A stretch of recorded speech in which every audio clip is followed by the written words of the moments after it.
오늘의 주요 소식입니다. 의정부 시민단체가 안지찬 의정부 시의회 의장에 대한 주민 소환에 나선 것에 대해 안 의장이 기자회견을 진행했습니다. 안 의장은 허위사실 공표로 명예를 훼손했다며 입장을 밝혔습니다. 지난 6월 착공이 예정됐던 의정부 복합문화융합단지가 다음 달 첫 삽을 뜹니다. 이달 중으로 토지 보상을 완료하겠다는 계획입니다.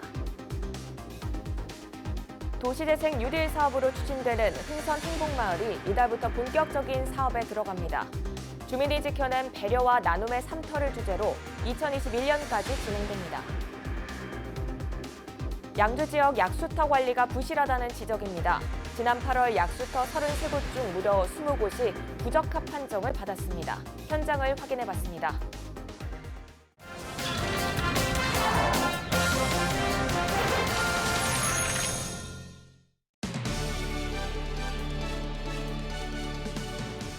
여러분 안녕하십니까? 헬로티비 뉴스 나라입니다. 오늘의 첫 소식입니다. 안지찬 의정부 시의회 의장이 16일 의정부시청에서 기자회견을 열었습니다. 안 의장은 한 시민단체 대표가 기자회견을 열어 자신에 대한 허위 사실을 공표했다며 명예훼손에 대한 강한 유감을 표했습니다. 또 안 의장은 해당 시민단체 대표가 주장한 내용은 사실과 다르다며 관련 내용을 차례로 해명했습니다. 의정부 복합문화융합단지가 다음 달 첫 삽을 뜹니다. 복합문화융합단지는 지난 6월 보상을 완료하고 착공에 들어갈 예정이었으나 일부 주민들이 토지와 지작물 보상가 등의 문제를 제기하는 등 개발 반대에 부딪혀 사업이 늦어졌습니다.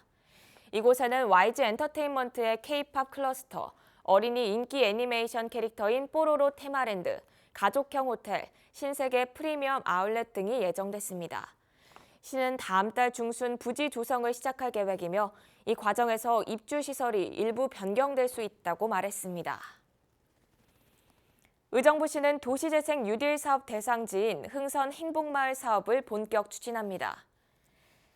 가능동 731-1번지 인근에 위치한 흥선 행복마을은 지난 4월 국가공모사업인 도시재생 뉴딜 사업에 선정됐습니다. 흥선 행복마을 사업 대상지는 미군 반환공여지 캠프 라과디아 인근으로 5만 7천 제곱미터 규모의 주거 지역입니다. 이번 사업은 국비 40억 원, 도비 8억 원, 시비 18억여 원, 마중물 사업비 66억 원 등을 투입해 2021년까지 3년 동안 추진됩니다. 시는 우선 내년까지 공가와 폐가의 리모델링을 마치고 주민들이 이용할 수 있는 나눔과 소통의 거점센터를 조성할 계획입니다. 올해 양주 지역 약수터 3곳 중 2곳이 수질 검사 결과 부적합 판정을 한 번 이상 받았습니다. 약수터의 검사 결과가 고시돼 있긴 하지만 수질을 개선하기 위한 방안은 미흡하다는 지적입니다. 김초롱 기자가 취재했습니다. 양주시 삼숭동에 위치한 한 약수터입니다. 이곳은 월별 수질 검사에서 올해만 5차례 부적합 판정을 받았습니다. 4월부터 8월까지 총 대장균군이 기준치 이상 검출된 겁니다. 하지만 약수터가 아파트 단지 바로 뒤 등산로 초입에 위치해 있어 찾는 시민이 많습니다. 준비해온 페트병에 물을 한가득 담아가는 모습도 볼 수 있습니다. 이거 먹는 사람들은 뭐 10년이고 20년이고 계속 꾸준하게 먹는 할아버지 할머니들은 꾸준하게 다니면서 또 다 먹는데. 약수터 수질 문제가 계속되자 지난 6월 양주시의회는 해당 문제를 지적했습니다. 수질 판정 결과를 붙이는 것도 중요하지만 시민들이 약수터를 계속 이용할 수 있도록 양주시가 해결 방안을 찾아야 한다는 지적입니다. 하지만 지난달 수질 검사 결과 양주 지역 약수터 전체 33곳 중 20곳이 부적합 판정을 받았습니다. 빗물에 떠내려온 야생동물의 분뇨가 원인으로 지목됐습니다. 양주시는 수질 개선을 위해 올해까지 약수터 7개소에 자외선 살균기를 설치했다고 밝혔습니다. 내년에도 이제 국고보조로 4군데를 이제 설치 예정입니다. 우선은 이제 그 이용자가 많은 약수터하고 수질 검사가 불합격이 좀 높은데. 자외선 살균기를 설치할 경우 수질 검사 합격률이 20%가량 상승할 것으로 시는 예상하고 있습니다.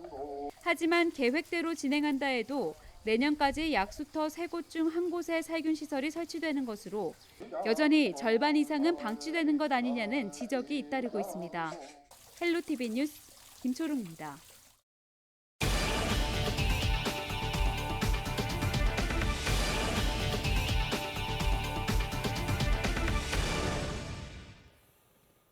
가족관계 등록부와 주민등록 등본이 필요하면 주민센터를 가야 했죠. 그런데 요즘은 인터넷으로 신청이 가능한데요. 이렇듯 온라인 민원 처리가 늘어나면서 소규모 동의 통합이 논의되고 있습니다. 의정부시도 동통합이 진행되고 있는데 의정부 1동과 3동의 통합을 결정했습니다. 김소영 기자입니다. 의정부 1동과 3동이 내년 1월이면 통합됩니다. 최근 온라인 민원 처리가 늘어나면서 소규모 행정동 운영이 비효율적이라는 문제가 제기됐습니다. 의정부 1동과 3동의 경우 인구수가 각각 2만여 명, 9,700여 명 정도입니다. 시는 고심 끝에 예산 절감과 인력 재배치를 위해 두 동을 통합하기로 결정했습니다. 다른 동에 비해서 아무래도 좀 가소동이기 때문에 그리고 행정적인 어떤 재정적 측면에서도 가소동은 통합을 해서 다른 동과 마찬가지로 효율적으로 좀 동 운영이 될 수 있게끔 하려는 취지로 그렇게 동 통합을 하게 되었습니다. 의정부 1, 3동의 통합은 올해 초부터 진행됐습니다. 지난 4월과 5월 두 차례에 걸쳐 주민설명회를 개최했고 동별 주민 500명씩 1000명을 대상으로 주민 의견 수렴에 나섰습니다. 하지만 동통합을 앞두고 주민들의 의견이 나뉘었습니다. 1동 주민들은 반응은 긍정적으로 좋은 쪽으로 나가는데 3동 주민들은 3동이 없어진다니까 이제 서운하고 좀 아쉬운 점이 많아서 좀 다니면서 이런저런 여러분들을 만나서 좋은 의견을 청취해서 우리 통합위원회에서 좋게 잘 되도록 하겠습니다. 결국 지난 8월 의정부 1, 3동 통합추진위원회를 구성하고 위원장 선출과 동 명칭을 결정했습니다. 통합된 동의 명칭은 의정부 1동. 통합청사는 오는 2022년 이후 현재 의정부 3동 주민센터 자리에 들어서게 됩니다. 그 전까지는 기존 1동 주민센터는 행정청사의 역할을, 3동 주민센터는 자치 프로그램 일부가 운영됩니다. 시는 오는 11월 관련 조례 개정과 함께 통합 시행 절차를 마무리하면 내년 1월에 통합 행정동의 문을 열고 업무를 시작할 예정입니다. 헬로티비 뉴스 김소영입니다. 양주시는 긴급 상황 발생 시 골든타임을 확보하는 시민안전 5대 연계 서비스를 가동합니다. 시민안전 5대 연계 서비스는 양주시 전역에 설치된 CCTV를 활용해 긴급 상황 발생 시 CCTV 영상을 112, 119, 양주시 재난상황실 등에 실시간으로 제공하는 겁니다.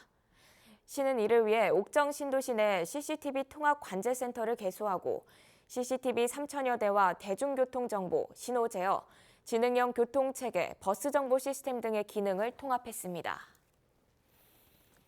포천시는 2020년 4월 30일까지 어린이를 대상으로 독감 무료 예방 접종을 실시합니다.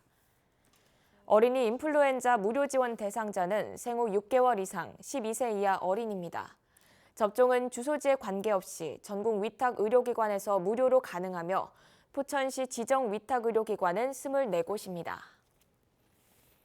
포천시는 행정안전부 특별교부세 23억 원과 경기도 특별조정교부금 23억 원 등 총 46억 원의 국도비를 확보했습니다. 이번에 확보한 국도비 사업은 신평리 공장 밀집 지역 도로 확포장 공사, 신평 가양 도로 연장 사업, 포천 아트밸리 등에 사용될 예정입니다. 박균국 시장은 앞으로도 시민 밀착형 SOC 사업에 집중해 국도비 예산 확보에 최선을 다하겠다고 말했습니다. 동두천시는 경기도 내에서 최초로 제설함 위치 관제 시스템을 구축했다고 밝혔습니다. 위치 관제 시스템은 제설함 좌표를 지도상의 데이터화해서 관리번호를 확인하면 위치를 파악해 제설제를 보충하는 등 빠른 민원 처리가 가능한 장치입니다. 시 관계자는 겨울철 폭설에 대한 철저한 사전 준비와 대처로 피해가 최소화하도록 최선을 다하겠다고 말했습니다. 양주 천만송이 천일홍 축제가 양주 나리공원에서 다음 달 30일까지 진행됩니다. 축제에는 천일홍 등 다양한 꽃들이 12만 3천여 부지에 펼쳐져 이색적인 풍경을 선보입니다. 공원 개장 시간은 오전 6시부터 오후 7시까지며 등불로 꾸며진 야간 개장은 오는 22일까지 진행됩니다.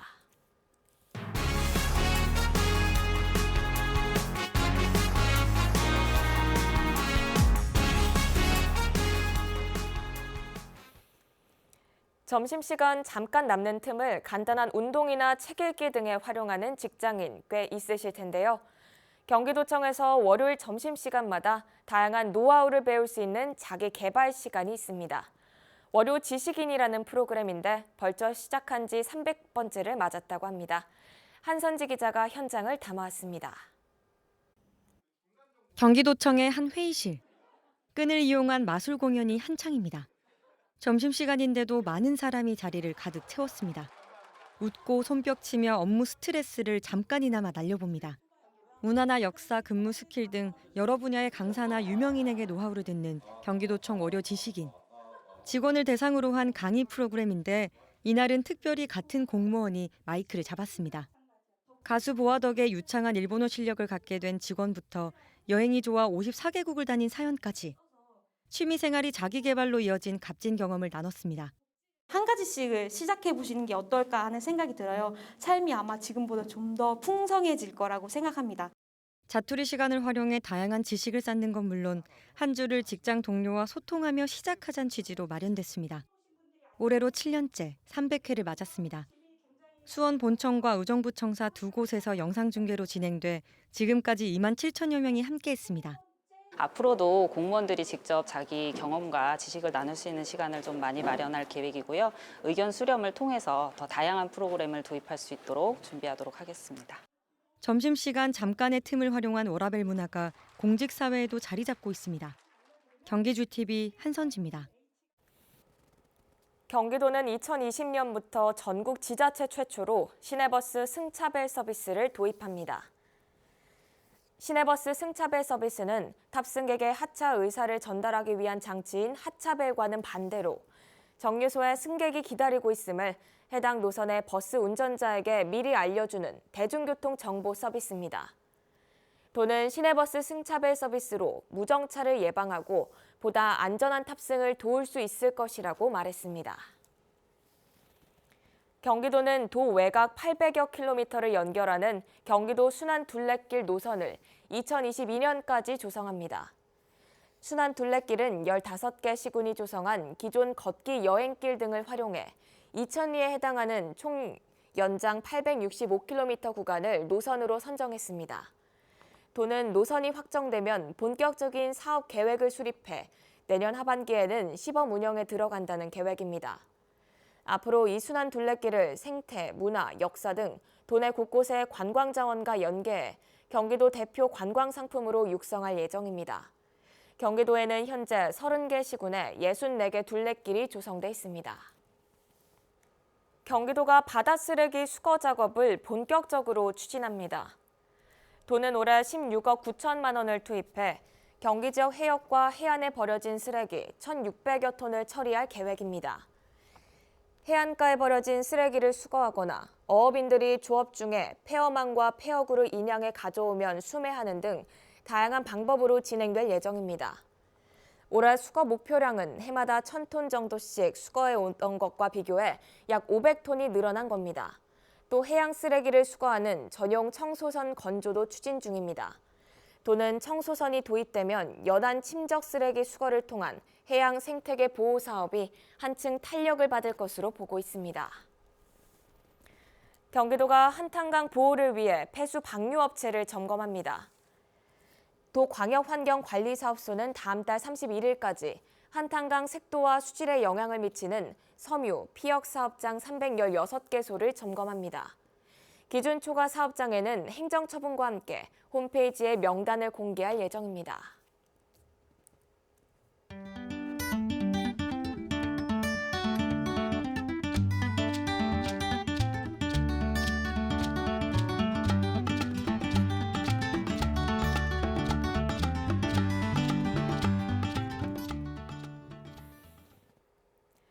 이상으로 뉴스를 마칩니다. 저희는 언제나 지역 주민 여러분 곁에 있겠습니다. 함께해 주신 여러분 고맙습니다.